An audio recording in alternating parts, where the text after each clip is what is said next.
6:47 a.m. Your alarm goes off. You open your eyes. Not because you slept well, but because your body has suddenly decided you're well rested after 4.5 hours of fragmented sleep. Congratulations, you're alive, more or less. Your first thought? Already? Immediately followed by, no, just 5 more minutes. But we both know those 5 minutes will turn into 20, and eventually you'll wake up in a panic, running around the house like a crazed hamster trying to make up for lost time. So you stand up, your legs won't cooperate, your knees creak like a rusty old gate. You're 32, but your body treats you like you're 70. Welcome to modernity. You look in the mirror. That thing staring back at you isn't you. It's a rumpled version with puffy eyes and an expression that screams, I don't want to be here. Your hair is going in directions that not even physics can explain. There's a crease on your face left by the pillow that looks like a tribal scar. Fascinating. You ask yourself, how can I feel this way after sleeping? The answer is simple. You didn't really sleep. You closed your eyes for a few hours while your brain processed every single embarrassing conversation you've had over the past 10 years. Your subconscious is a sadistic archivist that loves to throw in your face that moment in 2013 when you called your teacher Mom in front of the entire class. If you woke up this morning wondering, do I really have to do all this again? Subscribe to the channel now. I want to know I'm not alone. But you don't have time for nostalgia. You have to prepare. You have to get out there. You have to face the world. You enter the bathroom, turn on the faucet. The water takes 3 minutes to run. When it finally runs, it's cold, ice cold. You wait for it to warm up. A minute passes, 2 minutes, 3, nothing. You decide to wash up anyway. The cold wakes you up better than any coffee. You feel every cell in your body screaming simultaneously. It's almost meditative. You brush your teeth. The electric toothbrush makes a noise that could be used as a torture device in a psychological thriller. The toothpaste tastes like chemical mint mixed with regret. But at least you have the illusion of personal hygiene. That's something. Breakfast? Open the fridge. Inside, a tub of yogurt that expired last week, a half-empty bottle of ketchup, 3 sad olives in a jar, and something wrapped in foil that you don't dare open. It was probably food once. Now it's a science experiment. You opt for coffee, just coffee. You make it with the coffee maker you promised to clean 6 months ago. The coffee comes out black as petrol and just as inviting, but it's caffeine. It's fuel for humans. You drink it, your tongue burns, it doesn't matter. You need fuel, not pleasure. You get dressed. You open the closet. Every piece of clothing you own looks like it's been ironed by a cyclone. You pick up the least wrinkled shirt. You smell it. Acceptable, or maybe not. Hard to say. Your olfactory sense gave up a while ago. You wear it anyway. Add the pants you wore yesterday, and the day before yesterday, and probably Monday too. But who matters anymore? The shoes. Where are the shoes? You find one under the couch. The other has mysteriously disappeared. After 5 minutes of frantic searching, you find it near the washing machine. You have no idea how it ended up there. You don't want to know. You leave the house. It's 7:22. You're already late. You go down the stairs because the elevator has been out of order since the Middle Ages. Each step is a minor torture for your already aching knees. On the 3rd floor, you meet your neighbor, the one who always talks, too much, about everything. The weather, her cat, her granddaughter, her teaspoon collection. You don't stop. You give a polite nod and quicken your pace. She tries to start a conversation anyway. You pretend not to hear. You're a master of social avoidance. You hit the streets. The world is already in motion. People everywhere. Everyone seems to know where they're going. Everyone seems smarter than you. They're all lying. They're as dead inside as you are. They're just better at pretending. The bus stop is 200 meters away. Not that far. But when you're late, 200 meters seems like a kilometer. You walk fast. You almost run. People look at you with a mixture of pity and annoyance. You're that one. The one running to catch the bus. The one breathing heavily as if he just ran a marathon. the one clearly losing out on life. You arrive at the bus stop. The bus has just left. Of course. Why not? You check the timetable. The next one arrives in 17 minutes. 17. A modern eternity. Enough time to think about all the bad choices that led you to this moment. You wait. Around you, other lost souls, everyone fixated on their phones. No one looks at each other, no one speaks. It's an urban purgatory, a limbo of strangers, united only by the common misery of having to take public transportation at 7:30 in the morning.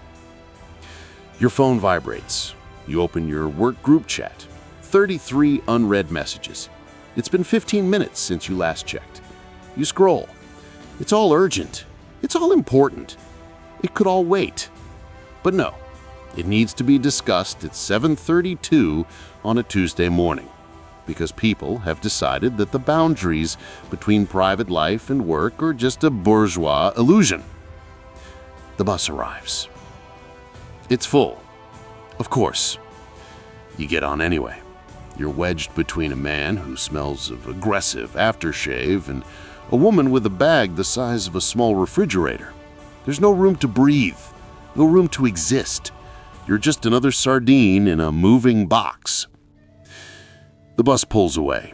Every time you brake, it's an experience of non-consensual physical contact with complete strangers. Someone steps on your foot. They don't apologize. They don't even notice. You're invisible. You're just an obstacle in their morning route. You look out the window. The city flows. Shops open, people walk, traffic builds. Everything seems in motion, but nothing seems to go anywhere. It's the urban paradox. Everyone runs. No one arrives. You get off at your stop. You walk toward the office. The building looms before you like a voluntary prison. You enter. The doorman greets you. You respond with a grunt that could mean good morning or leave me alone. He understands. He's used to it. Elevator. Press the button. Wait. The door's open. There are already 4 people inside. No one speaks. No one looks at each other. Everyone stares at the slowly changing numbers. 3, 4, 5. Your floor is 7. It feels like an interstellar journey. You arrive. You leave. You walk to your desk. Colleagues greet you. You return the greeting. Forced smiles, empty pleasantries. How are you? No one really wants to know. How are you? The standard response. The only socially acceptable one. You sit down. You turn on your computer. The screen lights up. It greets you with 86 unread emails. It's 8:07. You're already itching to go home. You open the first email. It's a meeting. Another. To discuss yesterday's meeting. To plan tomorrow's meeting. An endless cycle of meetings that beget more meetings. A snake eating its own tail. A bureaucratic hell where time slowly dies.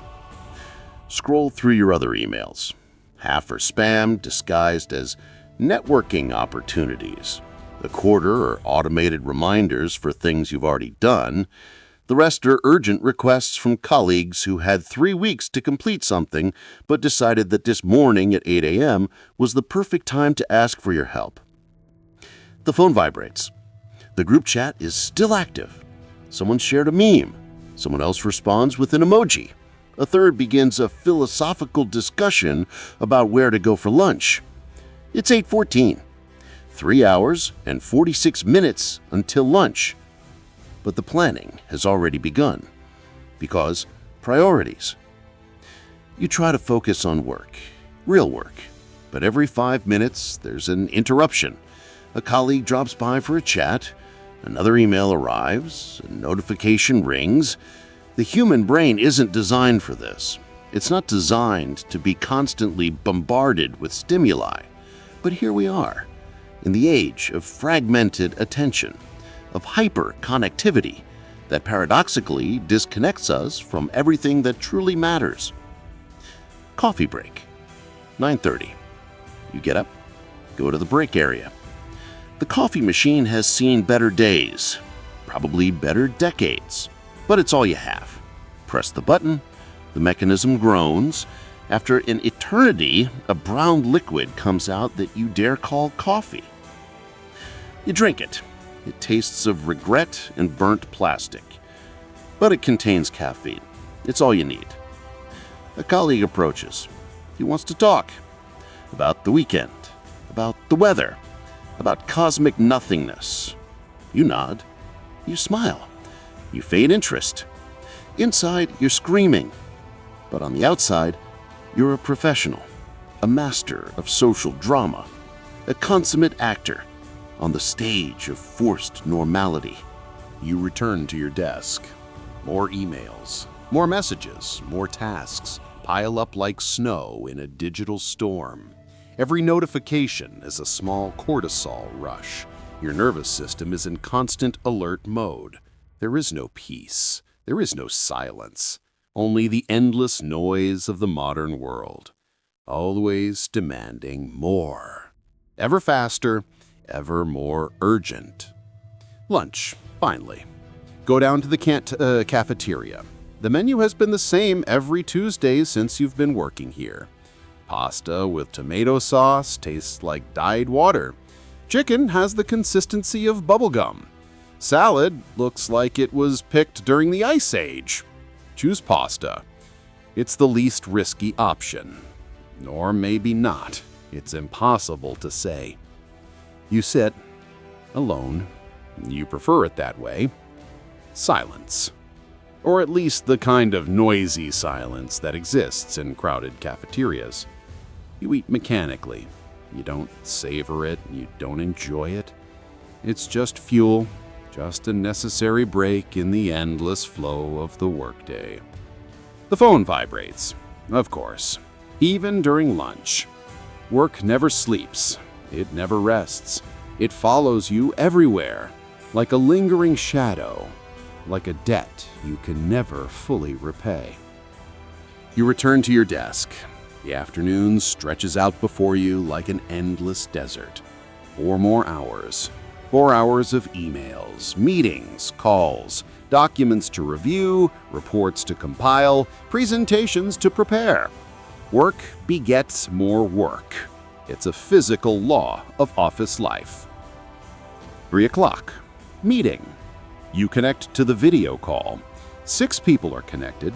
Only 3 have their cameras on. One is clearly doing something else, you can tell by his eye movements. Another is on mute but forgets to unmute every time he speaks. Organized chaos. Or maybe just chaos. The meeting lasts an hour. It could have been an email. Actually, it could have been a 3-line message. But no, it has to be a meeting. Because in modern corporate culture, if you haven't had at least 3 meetings a day, you're not really working. End of meeting. It's 4:15. 45 minutes to go. You count them. Literally, like a prisoner marking the days on the cell wall.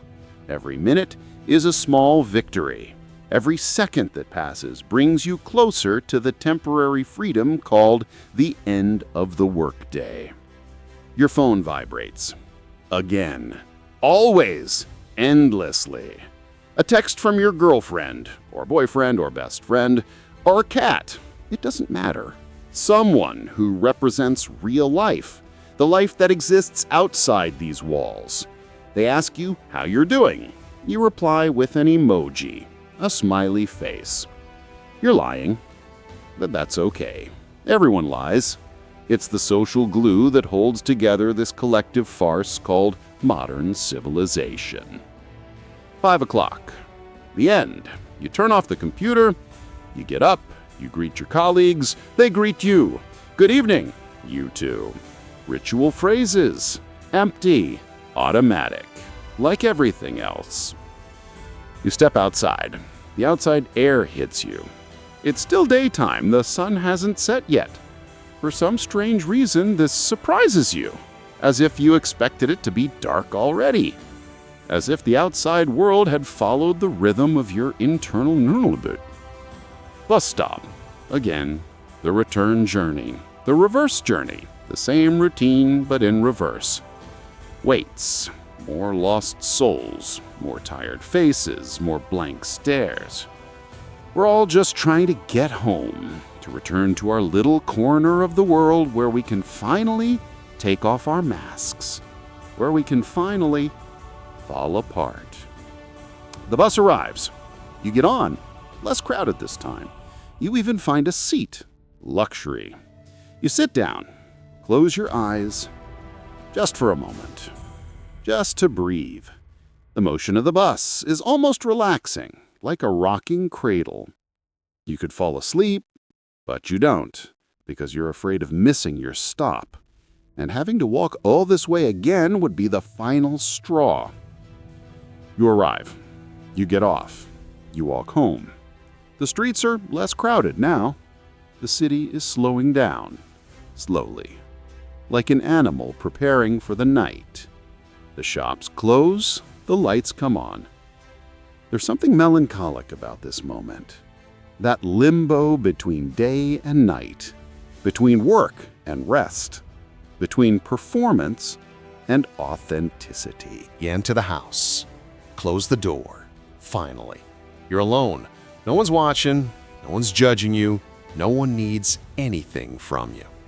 You take off your shoes. The feeling of liberation is almost spiritual, like removing invisible chains. You throw yourself on the couch. You don't move. You don't do anything. Just exist. Just be. Without purpose, without goal. It's the first moment of true peace of the day, and it lasts about 3 minutes. Because then hunger strikes, and you have to decide what to eat. You open the fridge, still empty, obviously. You promise to go grocery shopping, but when?